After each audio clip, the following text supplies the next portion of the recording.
नमस्कार, मैं हूं भूषण। अब देख रहे हैं न्यूज 9X। आज 9 नवंबर 2020 है। 9 नवंबर 2020 की बड़ी खबरें क्या है।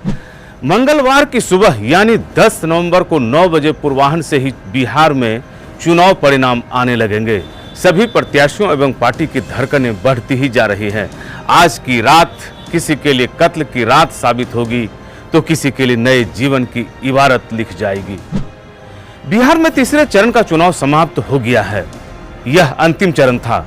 इसी बीच बिहार के मतदाताओं के मन में सवाल उठ रहा है कि आखिर बिहार में किसकी सरकार बनेगी, किसके माथे पर सरताज होगा। अगर हम एग्जिट पोल को देखें तो बिहार में महागठबंधन सरकार बनाने जा रही है, परंतु कई अन्य सर्वे में पुनः एनडीए की वापसी दर्ज दिखाई गई है। आइए जानते हैं कि किन किन एग्जिट पोल में महागठबंधन और किन एग्जिट पोल में एनडीए आगे है। टाइम्स नाउ और सी वोटर का सर्वे देखें तो इसमें एनडीए को 116 सीटें, वहीं महागठबंधन को 120 सीटें, लोजपा को 1 और निर्दलीय को 6 सीटों की बात बताई गई है। आगे हम बढ़ते हैं और एनडीटीवी की सर्वे की बात करें तो एनडीए को 110 और महागठबंधन को 124 सीटें मिल रही हैं। वहीं रिपब्लिक भारत का सर्वे में 243 सीट में से एनडीए को 91 से 117 सीटें मिल रही हैं और महागठबंधन को 118 से 138 सीटें मिलेंगी। बात करें लोजपा की तो उन्हें 5 से 8 सीटें ही बताई गई हैं। एग्जिट पोल में 3 से 6 निर्दलीय उम्मीदवारों को जगह दी गई है। अब हम आते हैं एबीपी न्यूज़ पर। एबीपी न्यूज़ ने क्या कुछ कहा है। एबीपी न्यूज़ ने एनडीए को 104 से 128 सीटों की संभावना बताई है। वहीं महागठबंधन की बात करें तो 108 से लेकर 131 सीटों तक का अनुमान लगाया गया है। साथ ही अन्य के खाते में 5 से लेकर 11 सीटों की बात कही गई है।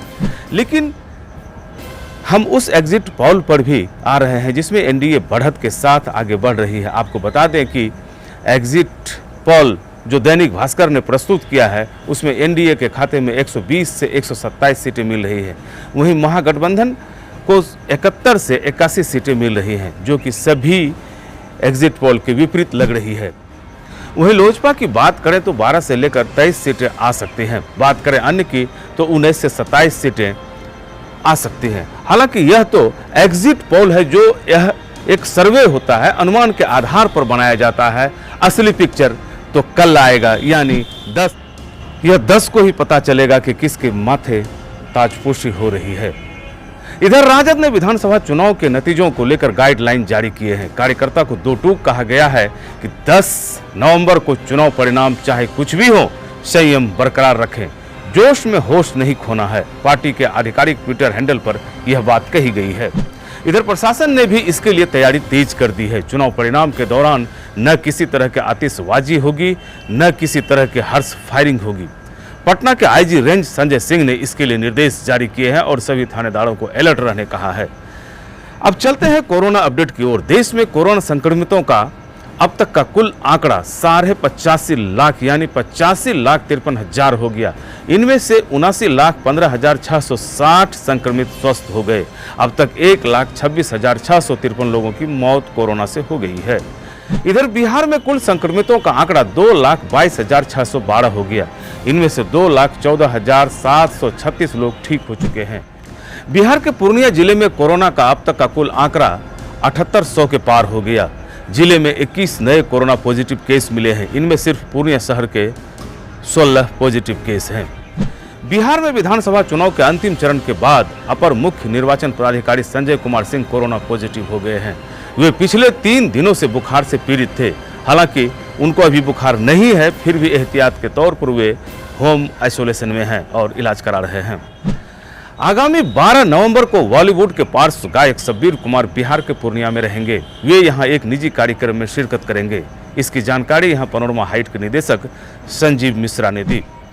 नालंदा जिले के शेरपुर गांव में बच्चों के विवाद में दबंगों ने गोली चला दी। गोली से दंपति धनंजय कुमार और उसकी पत्नी बबीता देवी गंभीर रूप से घायल हो गए। घायलों की स्थिति चिंताजनक बताई गई। इस घटना ने बता दिया कि लोगों का टेम्पर कितना सॉफ्ट हो गया है। बेगूसराय के तेघरा से होटल संचालक सेठ चौरसिया का अपहरण कर लिया गया और बाद में उसकी हत्या कर दी गई। इस घटना से तेघरा में आक्रोशित लोगों ने थाने में शव को रखकर काफी हंगामा किया। सीवान के एकलाम गांव में एक युवक को लड़की वाले की मर्जी के खिलाफ प्रेम विवाह करना महंगा पड़ गया। इसकी कीमत उसे जान देकर चुकानी पड़ी।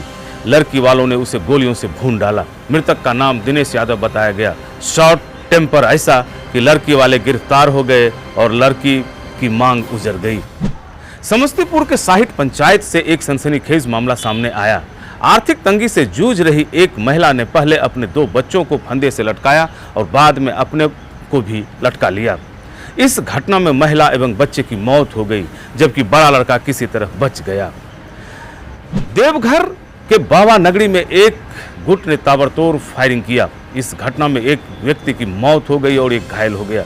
मृतक का नाम पप्पू सिंह उर्फ पप्पू सरदार है। वह मूल रूप से बेगूसराय का रहने वाला बताया गया। मुजफ्फरपुर के बरसंडी गांव से शनिवार को ठेकेदार शत्रुघ्न राम के 4 वर्षीय पुत्र का अपहरण कर लिया गया।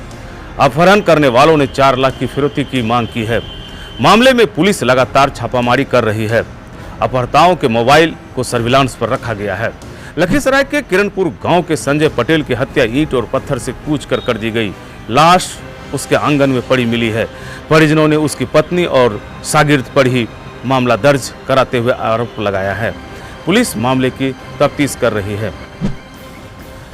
भागलपुर में पत्रकार अर्नब गोस्वामी की गिरफ्तारी के विरोध में 11 नवंबर को राजाराम मोहन राय स्मृति मंच के बैनर तले 1 दिवसीय धरना किया जाएगा। इस कार्यक्रम में पत्रकार, वकील और बुद्धिजीवी होंगे।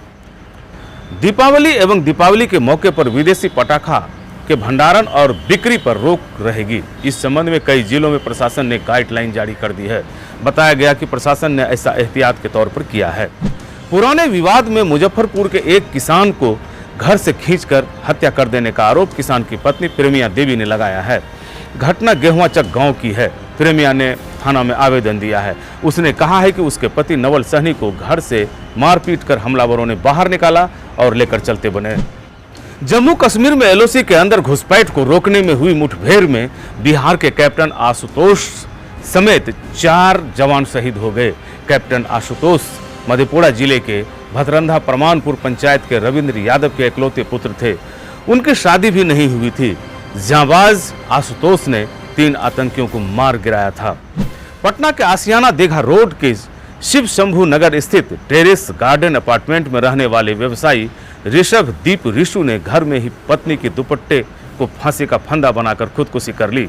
वे मोटर पार्ट्स व्यवसायी थे। मामले की जांच की जा रही है। पटना के संगम विहार कॉलोनी में एक मकान में छापामारी कर 3 जुआरियों को गिरफ्तार कर लिया गया। वहां से पुलिस ने 1 पिस्टल और 4 कारतूस भी बरामद किया है। जहां कार्रवाई की गई वहां जुआ का अड्डा सजा था।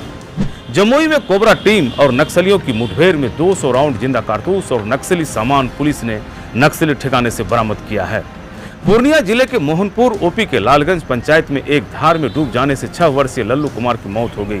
वह वहां स्नान करने गया था। मृतक की मां उस धार के पार गई थी। बच्चा भी धार पार कर मां के पीछे जाने लगा। इसी में यह घटना घट गई। पूर्णिया यूनिवर्सिटी में बीएड और एलएलबी पार्ट 2 की परीक्षा 25 नवंबर से 7 दिसंबर तक होगी। इसके लिए कैलेंडर जारी किया जा रहा है। सहरसा में भू सर्वेक्षण कार्यक्रम तेज हो गया है। वहां सर्वे कार्य में लगाए गए सभी कर्मी जमीन पर पहुंच रहे हैं। यह कार्यक्रम पूरे बिहार में चलेगा। सभी जिलों में इसकी तैयारी तेज कर दी गई है। सभी जिलों के सर्वे कर्मी को कड़े निर्देश भी दिए गए हैं।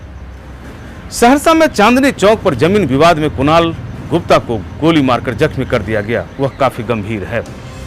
ये थी बिहार और बिहार से जुड़ी महत्वपूर्ण खबरें कैसी लगी अपना सुझाव कमेंट बॉक्स में दें। अगर आप हमारा ये वीडियो फेसबुक पेज के माध्यम से देख रहे हैं तो फेसबुक पेज लाइक करें। अगर आप हमारा ये वीडियो यूट्यूब पर देख रहे हैं तो YouTube channel the news 9X subscribe करें।